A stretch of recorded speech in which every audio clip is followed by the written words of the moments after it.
প্রথম পরিচয়টা এভাবেই হলো।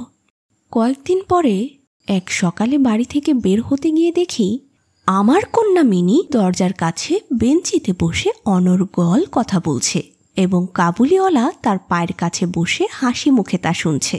মাঝে মাঝে নিজের মতামত ভাঙা বাংলায় জানাচ্ছে।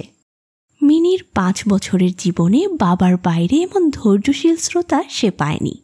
আবার দেখি তার ছোট্ট আঁচল বাদাম কিশমিশে ভর্তি। আমি কাবুলিওয়ালাকে বললাম, ওকে এসব কেন দিলে? এমন আর দিও না বলেই পকেট থেকে আঁধুলি বের করে তাকে দিলাম। কাবুলিওয়ালা বলল, তবা তবা, গুস্তাখি মাফ বাবু, আমি পয়সা নিতে পারবো না।